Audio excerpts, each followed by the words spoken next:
ဒီတစ်ခါဖတ်ပြခြင်းတဲ့စာအုပ်လေးကတော့စာရေးဆရာတော်ရာမင်း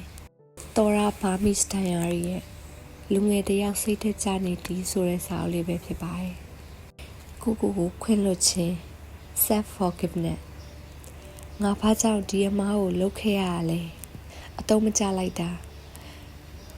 ငါဘာလို့ဒီလိုပြောလိုက်ရတာလဲကိုစိတ်ပြက်လိုက်တာငါဘာလို့ဒီကိုသွားခဲ့မိရလဲကိုမုန်းလိုက်တာငယ်စဉ်ကလေးဘဝကနေအခုချိန်ထိအမားတွေအများကြီးကိုကျွန်တော်တို့လုံးမိခဲ့ကြတယ်အဲ့ဒီအမားတွေထဲမှာမရင်ချက်ခဲလို့လုံးမိလိုက်တဲ့အမားတွေလည်းပါနိုင်တယ်လို့မထင်မှတ်ဖဲကျူးလွန်မိလိုက်တဲ့အမားတွေလည်းများစွာပါနိုင်ပါတယ်တီးလို့ပဲလှုပ်လို့မတီးလို့ပဲလှုပ်လို့ဖြစ်ခဲ့ပြက်ခဲ့တဲ့အမားတွေအတွက်နောင်တရပြီးကိုပြစ်တင်မုန်းတီးနေမဲ့အစားဒီလိုအမှားမျိုးနောက်တစ်ခါမလုံးမိအောင်ဒီလိုနောင်တမျိုးနောက်တစ်ခါမကြုံရအောင်တင်ငန်းစာယူပြီးကိုခွင့်လွှတ်နိုင်အောင်ကြိုးစားပါ self forgiveness ဆိုတာနောက်ထပ်ရှင်တရားအောင်မဲ့ကာလတွေမှာနောင်တကင်းနဲ့ကောင်းမွန်စွာရှေ့ဆက်နိုင်မှုအတွက်အတိတ်ကမိမိနဲ့ပြစ္ဆုတ်ပန်မိမိကိုငြိမ်းချမ်းရေးယူခြင်းပါပဲကိုခွင့်လွှတ်နိုင်မှုဘာတွေလုပ်ကြမလဲနံပါတ်1ကိုတောင်းပန်ခြင်းပထမဆုံးအနေနဲ့အတိတ်ကမှားခဲ့မှုရဲ့အမှားတွေအတွက်ကိုဘလောက်ထိစိတ်ပြတ်နေမိတာလဲဘလောက်ထိခွင့်မလွှတ်နိုင်ဖြစ်နေရတာလဲဆိုတော့ကိုယ့်ရဲ့စိတ်ခံစားချက်အတိတ်နဲ့ကိုသိအောင်လုပ်ပါတီးပြီးဆိုတာနဲ့ကိုတောင်းပန်တဲ့အနေနဲ့ကိုယ့်ရဲ့ရင်ထဲမှာဖြစ်ချင်နေတဲ့စိတ်ခံစားချက်လေးတွေကိုအာရုံစိုက်ပေးပါအဲဒီစိတ်ခံစားချက်လေးတွေအတိုင်းလိုက်လျောပေးလိုက်ပါဥပမာလက်ပတ်နာရီတစ်လုံးကိုအရန်လိုချင်နေရဆိုပါစို့ဒီအခါကိုယ့်ရဲ့စိတ်အတွင်းမှာဖြစ်ပေါ်လာတဲ့ခံစားချက်လေးတွေကိုအာရုံစိုက်ပေးတယ်ဂရုစိုက်ပေးတယ်ဆိုတဲ့သဘောမျိုးနဲ့လိုချင်နေတဲ့နာရီလေးကိုဝယ်ပေးလိုက်ပါအယူရှင်ဆုံးပြောရရင်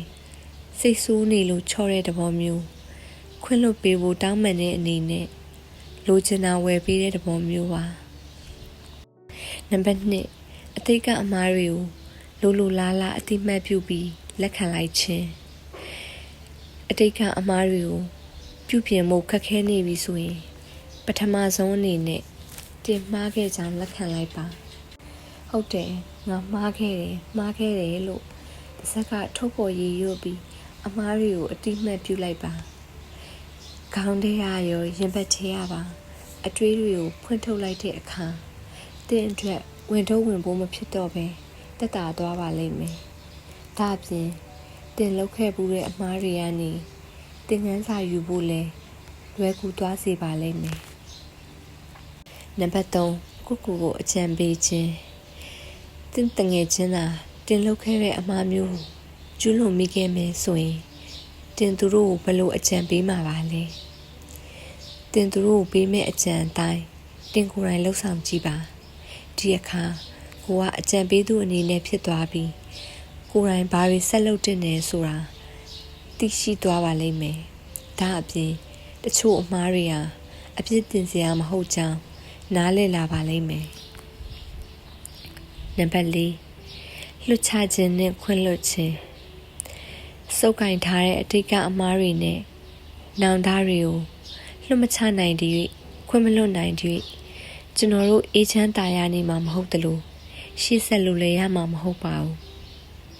အတိတ်ကအမှားတွေကိုလွတ်ချနိုင်လိုက်တဲ့အခါကျွန်တော်တို့ဘဝပိုပြီးအဓိပ္ပာယ်ရှိလာပါလိမ့်မယ်ကိုခွင့်လွတ်နိုင်တဲ့အခါကျွန်တော်တို့ဘဝရင်ရချက်ပိုပြီးပျော်စရာကောင်းလာပါလိမ့်မယ်ကိုစိတ်ဒုက္ခမျိုးမျိုးပေးခဲ့တခြားသူတွေကိုခွင့်လွတ်ပေးနိုင်အောင်ကြိုးစားတာဟာပညာတည်းရဲ့ဖြစ်တယ်လို့ကိုခွင့်လွတ်နိုင်အောင်ကြိုးစားတာကောင်းမွန်တဲ့အလေးချင်းတစ်ခုပဲဖြစ်ပါတယ်ကျွန်တော်တို့မှာရှေ့ဆက်ရမယ့်လမ်းခရီးတွေနဲ့ဆက်ရည်အောင်မဲ့တမိုင်းကအရှိရှိပါသေးတယ်ဒါကြောင့်ကိုမြန်ခွင့်လွတ်ပြီးမြန်လွတ်မြောက်ခွင့်ပေးလိုက်ပါနော်